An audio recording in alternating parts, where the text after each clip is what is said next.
Okay, I want to take a video just kind of to document for myself because it was a very interesting day yesterday, just the whole day and how everything turned out, and it was quite challenging to fall asleep last night. So I was just kind of reflecting on it today and going through what happened yesterday to to be the events, right? And it's funny because I used to say the sequence of events of the day, and I've stopped saying that, but that the way yesterday went was almost as if the event in the evening was going to happen anyway, and all these shifts and changes happened throughout the day so that I would be at a spot at a specific moment in time, like within seconds, little things changed, right? So I woke up in the morning. It was pouring rain and cold, and I meditated, and it was too cold. I didn't want to lay on the floor and do Pilates. I was cold, so I was like, I'm gonna go back to bed because I'm cold. so I went back to bed and listened to like another meditation, and was just kind of doing emotional, mental work, and then actually did sleep a little bit more.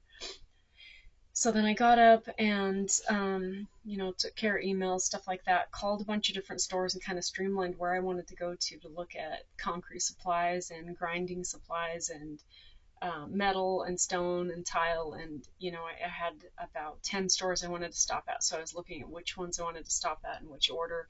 And I'm glad I called because some of them I didn't want to go to. They didn't have the kind of stuff I needed this time. So then I drove 45, 50 minutes into Panama City and went to a couple stores, started going through stores, got a few things, went to Home Depot, and I needed 3 drains and they had 2. And the other drain, or I could go to another Home Depot about 15 minutes away in Panama City Beach. And so I was like, okay, so I looked up, I had 2 other errands to run, drop off an Amazon thing at the UPS store and drop off my Xfinity router, like just take care of things. And thankfully they were almost in the same plaza, so that was really convenient. So then I stopped by my friend's house, chatted with him, borrowed a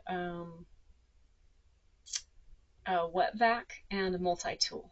And then, as I was leaving, just kind of talking about things and different other events that are going on and showing him some emails. And then the angle that I was standing looked down at the tire, and I had turned into the driveway, so my wheel was turned out a bit so I could see kind of the back inner side of the wheel. There was metal. There was like the metal exposed on the tire, and you couldn't tell it from the outside, right?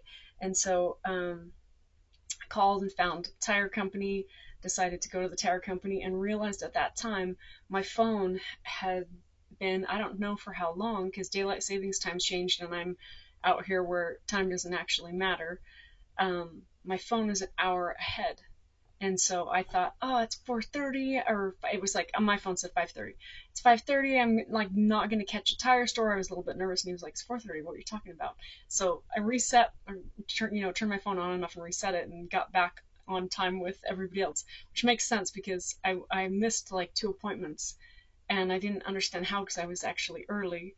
But anyway, so that was a good thing to learn. So then I go to the tire place and end up talking to the guy who's great, helpful. I needed tires, shocks, and alignment, like the whole deal. So I sat there, and they stayed late and fixed everything, and that added in probably an hour and a half of unexpected. I was gonna go to 2 more stores, and I was gonna go from Panama City over to Panama City Beach to 2 stores there, and then take the 79. Highway 79 back. And instead, after the car place, one of the stores I wanted to go to was closed. And so this olive oil store, I was going to refill my bottle of olive oil. So instead, I stayed in Panama City and didn't go to Panama City Beach, went to Lowe's, got the drain. I paid, and I'm at the counter, like paying and finishing, and I'm like, okay, I'm gonna drive like 45 minutes. I need to go to the bathroom. I should have gone to the bathroom. So I take, afterward, my bag, receipt, everything, walk all the way back to the store, go to the bathroom, and then go to leave. And I'm driving and I'm getting farther and farther out of town, and you go into like country, right? So there's not gas stations frequently. So I'm passing like gas station, gas station, gas station, and something in my mind is like, you need to stop and get gas. And I'm looking at my car and I'm like, I have a half a tank. I don't need to get gas. Like this will last me days. Um, and so I'm passing and passing, and I'm almost out of like civilization, and I'm gonna enter country, and there's like two shady gas stations. Like I'm not in the I'm not in the nice, clean, safe, comfortable feeling area. I'm at the outskirts where it gets a little sketchy. So something in me, I'm like, okay, just stop, just get gas, just stop. Like something in me is like, get gas. So I pull in, I go to get gas. I get out. I forgot to pull the little thing to like pop my little gas door open. So I go back, pull the little thing. It pops my gas door open. I get the cap off, and there's a little thing on the door that holds the cap, and I always hang it there. I go to hang it there, and it falls. It never falls. It always just like catches there perfectly. So it falls. So I have to kind of like chase it for a minute and put it back. And so like all these little delays, and then I go inside, and I tell the uh, cashier there's two, and the farthest one away is like, I can take you over here. So I go over to him, $10 on pump 7, right? So I hand him money, and the money like falls, and I have to, get the money again and hand it to him, and like kind of joked that I was dropping the money. And then as I was walking in, I remember passing a guy. There was a white vehicle parked right in front of the doors, and I was passing a guy, and he was coming into that vehicle, and there was one of those weird moments. I don't know how guys feel when they pass other guys, but when you're a girl and you're passing a guy in a tight area between two cars, and it's like dusk, right? So there was this little moment of like, oh, I hope this is safe, and I passed him and went in and paid, right? But I remember that moment, and then I come out and that car's gone and there's a phone there. So I reach down and I grab the phone and I go back in the store and I'm like, hey, somebody just forgot their phone here. Hopefully, you know them. And I hand it to him and I walk back out. And then there's this other guy and a lady on a motorcycle at the pump across from me. And I said, do you know that guy? Like he just left his phone here. And they start chatting. And he said, I don't know what he looks like. And then it came to me. I was like, he was the tall brown haired guy in a white shirt and a white vehicle. And I didn't even think that that's what it was until that moment, right? And so then I get in my car and drive out and get back onto the highway, and it's just like turning out of the driveway onto the street, right? And so I get on the road and I'm driving for about 30 minutes, and then I see like 3 cars ahead of me, and this highway's kind of in the middle of nowhere, so the cars aren't close to each other. There's cars close enough that you can see their lights, then there's like red, and then I see some brake lights coming, and then I realize as I'm getting closer, like they're stopped, like something happened, and there's like a U-Haul pulling a car in the left lane, and another car in the right lane, like a red SUV, and then me in the left lane. And so I was in the right lane as I come up, and then I'm like slowing and realizing what's going on, and then I look in my rearview mirror and there's another car coming, so I'm like tapping my brakes so they can see that something's happening, right? And I can see smoke starting in front of the U-Haul, and I look and I can see fire. There's the car is like lit on fire, and I see a girl being pulled into the median, right? And I'm like fuck, right? Something in my body was like run, like, but not run away, like run toward it. So I pulled my car to the side. There was a little closed off road that went right there, so I just pulled into that road and got out of the car and just ran in over in front of the U-Haul, and hanging on the front of the U-Haul is a girl who was in a wheelchair, and her dad was the one pulling people out of the car. So somehow there's like a white construction van had hit this blue car head on, and there's another truck that I can't even see. Blue car's on fire. The dad had pulled out a girl and a boy, and they're like bleeding, and screaming, and everything's happening, and I run over first to the girl. She was closest. I was like, are you, like, looking at her, right? And I was like, are you okay? How's your head? How's your neck? And she's like, my stomach. And I was like, and I, just like scanned for blood real quick. And I was like, okay, I was like, I'll be right back. And I run over to the boy, and the dad is at that time in the van trying to get the people out. And this other guy parked from the other side of the road and came across, like, an older guy in a plaid shirt. And the boy is laying there, and we're next to the vehicle, just a few feet away, and it's like the whole front is completely consumed in fire, and the back is starting to light on fire, and it's getting hotter, and things are popping. And the somebody's, I think it was the girl in the U-Haul, was like, it's gonna blow up, you gotta get back. And the boy, he's laying on the ground, and he lifts up his arms, and this, like, whole chunk of his arm is, like, gone, and I can see his bones. Um and I was like, I just put his arm, I was like, just keep your arms down, hold still. And he's like, oh, I messed up, I'm so sorry, I messed up. His name ended up being Trenton. The girl was Lacey. They're 17. They were on their way to, like, dinner at his mom's. And his femur was broken. Like, it looked like his legs were crossed, but they weren't. Like, they were straight, and one was just crossed over the other one because it was broke straight in his thigh. And then this guy came who was in one of the other cars, or I'm not even sure, like, the time span of things happening. I was just trying to calm this kid, I'm like, breathe, and I'm so sorry, I messed up. And I'm like, it's okay, it was just an accident. And I'm talking with him. So this guy came over, and he had a little safety kit, and started asking questions. And I was like, okay, cool, he's got some training. And I was like, we got help here, we're gonna be okay.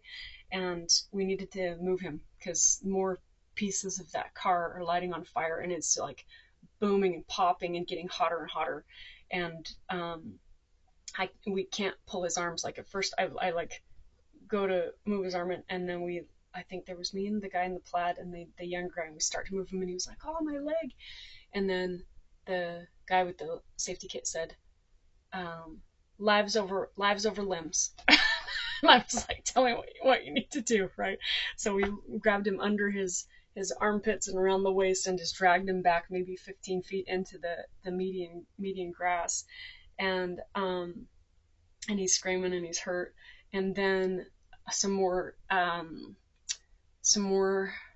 people show up, like, emergency crew people. I'm not sure what they were driving, but some more vehicles are coming. Like, some lights are coming, some people in outfits are coming. And the young boy that I was with, he's like worried about the girl, and she tries to get up and falls. And so then I go over to her, and they're maybe 10 to 15 feet apart. So I go over to her and get her to stay calm and stay down. And then some fire people come, and they start spraying the car to get the car out. And right then, people on the other side of the street had called the mom. So the mom of this boy shows up, screaming, panic screaming, oh my god, like screaming. And she's running over, and the firefighters are there trying to put the car out. And the dad from the U-Haul, he's a big guy, like, he's a pretty tough, rough looking guy, and he's trying to hold her as she's panicking and screaming so that she doesn't come and just, like, I don't know, make more stress of the whole situation, right? And so and I'm standing in at that time, I'm looking there, they've gotten one person out of the white van, and the driver's still pinned. And so there's another person on the ground. A few guys are, like, pulling on parts of the vehicle to try to unpin him. And then so then I come back, and there's, like, two people, fire or whoever, a medical, not ambulances yet, but some, like, emergency responders. So there's about two people talking to the girl and talking to the boy. And I'm like, okay, I could just, like, step back. I'm not sure what I should do right now. So I start to walk back, and I get to the U-Haul, and the girl's there, and she's like, I'm a nurse, but I'm in a wheelchair, I can't come out and help. And then the young girl tries to stand up again. Like, people had gone away from her because she wasn't bleeding, and everybody else was bleeding. And so she tries to get up again and falls, and she was like, go make her stay down. And so I go back over to her, and I tell her she needs to stay down, and she's like bends in fetal position, and she's just like in convulsions. She's like super shocked. She's like, my stomach hurts. And then I can see her wrist is broken as she lifts up her arm. It wasn't bleeding, but it was broken. It wasn't a straight arm. And um and and she and she said, my wrist hurts. This guy came over and he was like, where does it hurt? And then she was trying to take her belt off because it hurt. She couldn't get her belt off because one of her wrists isn't working. And so I'm sitting there trying to like calm her, and then she really goes into shock and is like just convulsing in this like fetal ball, and having her breathe. And then the screaming mom comes over and starts talking to her and apologizing and all this. And I was like, she's alive, they're alive, everything's okay, they're alive. And uh, we are like in an ant hill. So, and I'm in flip flops, and my feet are getting bit by all these ants, and this girl is getting bit, and there's nothing we can do. And I'm talking to her. Somebody will come up and ask her questions, and then an EMT guy came over and was gonna stick a like the needle for the IV in her arm, and um, and I'm telling her like they're bringing a board behind her, and I'm just explaining everything, like they're gonna put you on this board in a minute, and you might have to lay on your back, and then they're finding a cuff for her neck to stabilize her neck, and I'm explaining to her like they're gonna put this around your neck, you just need to relax. So I'm just, I don't know, there for this girl. Um, and the crying mom had moved back over to her son, and had calmed down a bit. And there was a decent amount of attention on the son. And then finally, like the first ambulance shows up, because the emergency responder guys just had those boards that you put people on. So finally, the first like ambulance bed shows up, and they come up to us, and then this one guy says, like, between the girl I was with and the boy, he's like, who do we need to go to first? And I just pointed to the boy, and they went straight over to him. He was in bad shape. Like, this girl, I'm sure, probably had some internal bleeding and wounds as well, but this boy is like, he's got bones sticking out in at least two places that I could see, right? So, yeah, so then I know that that's taken care of, and I stayed with her until they had come, and it took quite a while. She was the last person loaded, and I think it's because she wasn't bleeding. So I just stayed with her the whole time and kept her calm. And she's like, and I told her that I was like, they give you some kind of a pain reliever shot, and all they did was put a needle in. And I said, they can only give you a little bit right now because they have to ask you more questions when you get in the ambulance. And she's like, when is it working? And I was like, it's been working for about 5 minutes. And she was like, still shaking and convulsing and crying, and yeah. And I said, you'll just feel like it'll get lighter, like you're just floating. And I was like, but they didn't give you that much yet. And so then she like calmed down more, and I felt a teeny bit bad lying to her, but at the same time, like, this poor girl. And so finally they came, a few guys came, and I guess they wanted a certain amount of people to lift her on. She was like maybe 100 pounds, like maybe. And yeah, so they put her on, and at that point then I like step back and I go over to the U-Haul and talk to the girl and her dad. And her dad was the one, like, he said that when when he stopped the car and got out, there were still pieces of the car moving. And I guess several times in his life he's come upon car accidents and like helped people. And so for him it was this like natural response, because as soon as the crash hit, the car lit on fire, and that car, like, the whole car burned. There was probably 6 inches of color left on the car when the firemen put it out. Like, the whole car was on fire. So when he pulled out the girl, and then when he pulled out the boy, the flames were already almost at his face. Like, thank God that guy was there, right? Thank God he was there. And it was way interesting. So I was standing there talking to them, and the day before they had um, uh, they had a truck that had broken down, and they'd actually rented the U-Haul to drive the truck back home. and they had also stopped for gas right before, and it had delayed them. And so all of these things happened that they were there and I was there, like at this second in time. Like, you know how fast a car passes? Like, you're standing on the road and you see a car go by at 65 miles an hour. Like, it's a second. It's seconds of time for that to be happening, right? And so all of these things orchestrated that I was safer, that this girl and her dad also were safer in relation to the vehicles that we were in, and then somehow these little things delayed delayed us so that at that moment we would be the cars right behind the this event, right? And so yeah, the road is totally closed off. I had to drive back down almost into Panama City and then across and up Highway 79, which was where I was going to go. Um, just fascinating, right? All this stuff to happen. And then I got home and it was probably like 9:30. I was there for well over an hour, and I'd stopped at a gas station on the way home, just to wash my hands. Like, yeah, I had stuff, people stuff, and now I have these blisters from the ants on my feet.